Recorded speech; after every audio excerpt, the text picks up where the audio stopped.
Michael, it's the first time we've spoken to you since the Scottish Cup semi-final draw. Could you just have your reaction to coming up against Celtic? Yeah, it's going to be a good game. Obviously, it guarantees 3 games, Rangers Celtic, between now and the end of the season, the last 11 or 12 games, which is, I think, good for us as a squad moving forward. Yeah, does it give you that opportunity for revenge for that League Cup final, or how do you view that game and the other two as well? No, listen, I'm one of the more fortunate people in that game, really, because I think that was my first defeat in quite a few. So, listen, it wasn't a nice one, but there's 3 to go between now and the end of the season. We certainly want to show a better face in them games, and we need to. But before then, there's a lot of football to be played. You know, there's 2 more league games, an international break, and then after the first league game on the 8th of April, that's quite a long time until the end of the month. So, we just keep improving every day. There are 9 points between the sides in the league. Of course, you could still make up that gap, but with the games running out, it looks tougher and tougher. Do you feel that, with regards to the semi-final, that could be, you know, the pivotal game of the season, your season hanging on that game? Well, it's a big game, isn't it, when it comes around? As I say, there's a lot of games between now and then. It's how you arrive into it, which I'm more interested in. We need to make sure that we arrive there in a good place. As I say, we've got a big league game this weekend. The home game's Dundee United before the game away to Celtic, and they're all important. They have been since I've come back in. Our form's been fantastic in the league, certainly our away form. So let's hope we can keep that going against Motherwell, which is the main focus right now, and we'll deal with those games when they come around. You've won every game away from home so far in the league. What's been the key, do you think, away from home that's allowed your team to perhaps play with a bit more style and attack a bit more? Well, a lot of clean sheets away from home. There's been a mixed bag in terms of a little bit of everything. There's been some free-flowing football at times. There's been some really good defensive performances as well, where we've used the counter-attack really effectively. So we've managed to find a solution to the problems that we're facing. We go away to Motherwell this weekend. They're in good form, similarly to when we went away to Hearts and Hibs in the last couple of big away games. So I think Stuart's done really well since he's gone in there. They've had an uppick. He was manager of the month. They didn't play last week, so they've had our eyes on us for a little while now, and we look forward to the game. The intensity that you played with at Hibs and Hearts, how do you replicate that at home? Is that a summer pre-season of really work and how to break down the low block? Does it just take time? Yeah, listen, if we weren't creating chances, I'd be more worried, but it was a completely different game that Rafe gave us in terms of problems to solve, and even after we scored the first goal, it didn't change their resolve, if you like. They sort of did stay there. You know, we had 24 shots in the game, 18 corners. So what you could say is, can we be a bit more ruthless in the boxes? But certainly it wasn't a lack of getting into the right areas. In our last away game at Hibs, I think we had 31 shots. So we're certainly not struggling in terms of our output in the final third. Then it's just a matter of our quality, which is something that we're working on for sure. Michael, have you had a chance to speak with Alfredo Morelos since the reports came out about him having signed a pre-contract?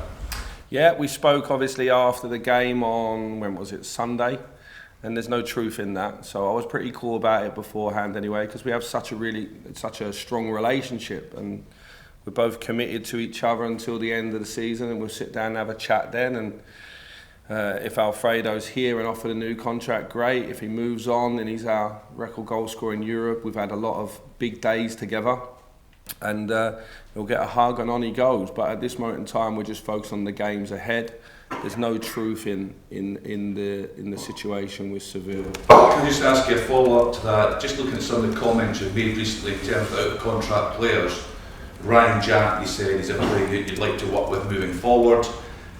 Speaking about Ryan Kent, you said you spoke a lot about your relationship with him.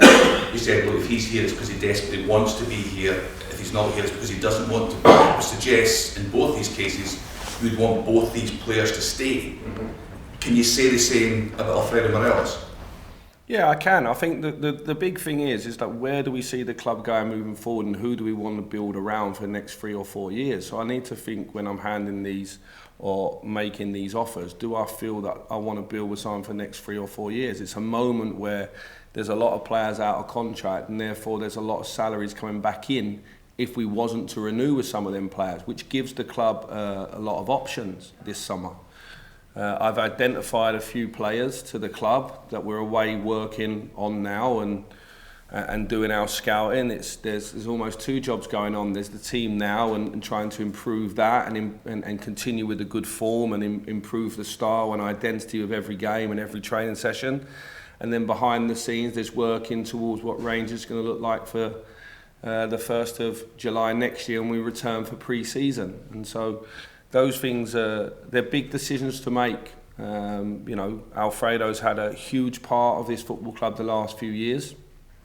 Contributed really well on the pitch. As I say, as a record goal scorer in Europe, there's certainly only nice things for me to say about him and our relationship. But at the end of the season, there'll be a chance for us to have a conversation whether we continue or not. And that's very open at this moment in time. Just one more quickie on that, if I can. You've spoken recently about his goals, his assists. What do the figures say in terms of his fitness? What do you see on the training ground? Listen, it's not so much, there's no real difference in physical output to him and Tony. Obviously, he's a little bit more high speed in terms of what fashion gives us. When you play against, at home at Ibrox against some teams, it's more short, sharp movements. In terms of his work ethic's fine. He's got his own programme, he goes off and works in the gym as well. I've got to be honest, since I've come back in, Alfredo's been fantastic in all aspects. There's not been any issues whatsoever. I think sometimes people try to force and find one. I think I said last week he scored 7 goals and 5 assists in the time I've been here, and he hasn't played every game. For example, he didn't play the 3 last week, and there was a couple of other games he hasn't played in. So if you look at his goal contribution per game, I think he's probably 1-to-1. So there's nothing in that. I've just got a decision in terms of where I want to take the team in the future, and Alfredo's got a decision on where he sees his long-term future as well. So it's going to be a summer where he's not the only one we're discussing that with, and there's other players in contract that I've had conversations with as well. You said you spoke to Alfredo, but did he say to you that he wants to stay? No, we said we're going to concentrate on the rest of the season, stay committed to each other and talk in the summer, and that's fine. I'm happy with that. He reiterated that there's no truth in the Seville situation whatsoever. Do you still think you can get plenty out of Alfredo, regardless of where his future lies beyond this summer?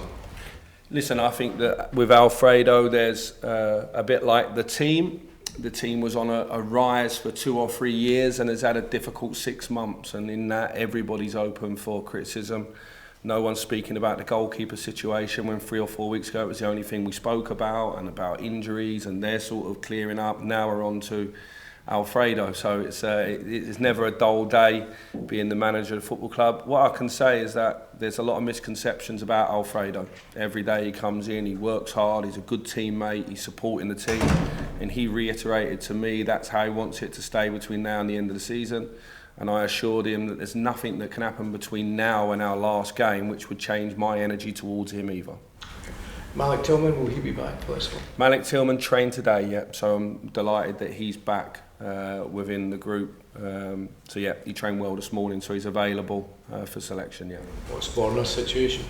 Borna's wife's obviously due to give birth. It's her first child, so she's running a couple of days late, but obviously then he goes away on international duty, so we're running tight on that one. But Ridvan's fit and available to go, young Adam Devine, and you may see a change of formation where we play with somebody else out there as well. Michael, Sorry, hurry on, Steve. sorry, I was going to ask on Nnamdi Ofoborh. He had some comments on Sunday evening. Obviously it's a really difficult situation, the fans haven't really known what's going on. He said he's had 2 operations and that mismanagement would become clear to the support. That's obviously raised a lot of questions amongst the fan base. Can you maybe clarify what's going on there? Yeah, listen, it's a really personal matter, that one. Obviously, Nnamdi's a boy that we signed originally from Bournemouth, and I was here in and around the scouting of signing Nnamdi. He was a player that we was quite excited about. He then went to Wickham and had the problem after doing the medical with Rangers. The problem appeared after that. And then since he's come to Rangers, it's been difficult. He's never been able to train with a group. He's never been able to play with a group. He's been away and seen the best cardiologists we could find. He's seen 2 different. We're now supporting him to see a 3rd opinion as well. It's fair to say that those opinions have not always been perfect. So he's managed to get back into light training, but our advice as a club from the specialist is just light training at this moment in time that me, you, anybody could do. and nothing more than that. So that's where we're at. Nnamdi's a boy that I'm close to, and I really feel for his situation. He's a young man that's had his whole life turned upside down in the last 2 years, and he's finding it really difficult, obviously, with the sort of the feedback that he's been getting. But he's away to see a third specialist now, and the club's supporting him on that. The club's been fantastic in their support for him the whole way through the 2 years. It's just a really difficult situation, and I'm certainly not an expert on it. I'm just trying to support the young boy through what you can imagine is a really, really difficult period for him. Appreciate that. So just to clarify, his comments weren't against the club?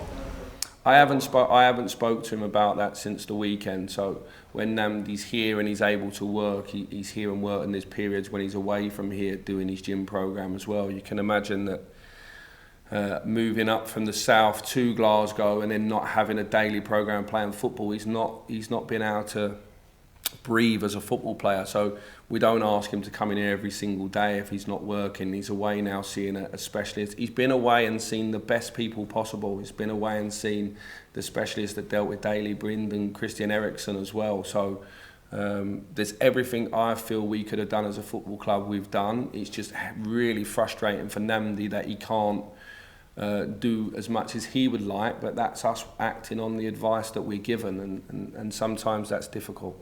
Sorry, Steve, you said all of the mistreatments over the last 2 years will come out. Are you confident he's not referring to the club there and it's medical advice? I don't see how he can be commenting on the club. Can I just ask, just quickly, there was a report this morning that the club have signed off on a new contract for Scott Arfield, and you have spoken to the board about that. I need to ask you, sorry, is there any truth in it? Listen, there's no truth in any player being offered or signed off on any new contract. We haven't moved anywhere on Sunday. Scott Arfield's a player that I've got a lot of time for, a man that I've got a hell of a lot of time for. He gives a lot round here, but that's not true. Can I get your take on potentially there's going to be a new fifth tier going to be introduced? They'll have 4 Premiership clubs that will have B teams in it, along with 3 from the Lone League, 3 from the High League. What's your take on that?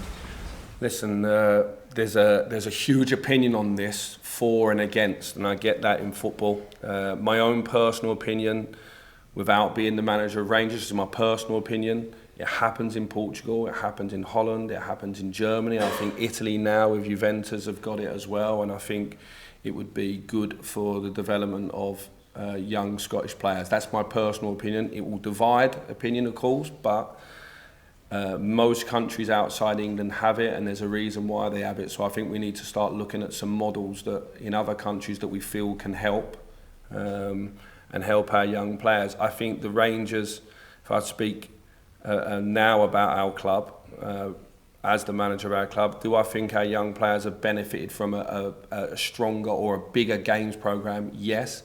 Do I think the level is helping them play for Rangers? Possibly not. Other than playing against men and for 3 points and having a regular games programme, it hasn't always helped. And in having players coming back from injury but not being able to play them in those games, i.e. Ridvan, John Souttar, Yanis Hadji, that's not always helped either. So it's a mixed bag. It's not ideal both ways. Certainly before the old reserve league that these boys were playing in wasn't fit for purpose, in my opinion. So we have to, in this country, find a way that we think helps our young players develop.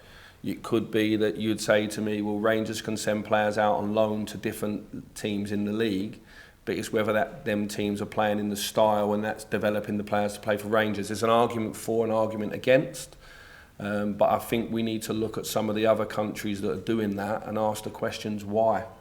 And there's enough countries doing it. And it being successful, whether that's Germany, Portugal, Holland, as I say, Italy now with Juventus B team are also in the pyramid as well. And just go back to Nnamdi, is it something you're going to speak to him about to see clarity what he meant by these comments? Yeah, listen, we're speaking every day, and I don't want to put words in anyone's mouth, but it's important that it's a private matter. So now all of a sudden the questions go out, and I have to be, I have to be very careful in terms of our answering, because obviously it's Nnamdi's future that's at stake, and I don't want to answer in a positive or negative. All I can say is that he's getting the best help possible, and the club's helped him, enabled him to do that. The clubs continue to support Nnamdi and he's been out for 2 years. So it's difficult for the young man, and I try to give him the support like I did when I sat in front of him and was about to sign him and he was coming into Rangers to play. You know, this wasn't the story that any of us wanted. This is not the reality any of us wanted. But at this moment in time, the less said about his personal and his medical situation, I think the better for Nnamdi. You can also just get a response to Mark Haley's comments that the pressure is really going to increase on you if Celtic get a win in the next league game. Yeah, listen, the pressure on me is to win every single game. It's what I signed up for as well. So, you know, when you're having the rough days, you remember you knew all about this when you signed up for it. It's a game we're looking forward to because we underperformed in the last one. We should have probably won the one before that. The games have there's not been a big gap in terms of quality or the scoreline, which there probably was earlier in the season. So we've shown that we can now consistently win against most of the teams in the league and go on a strong run. It's important with 3 games coming up in a big derby out of the last 11-12 games of the season that we try to win more than we lose, and we're all focused on that. But before that, there's a lot of football to be played, and you know, I haven't got a magic ball now that tells me who's going to be fit and available, so I'll deal with that game when it comes around. And but I agree with Mark, it's fine, it's par for the course, it's what you guys would say as well, so it's probably what I would say, so there's no issue.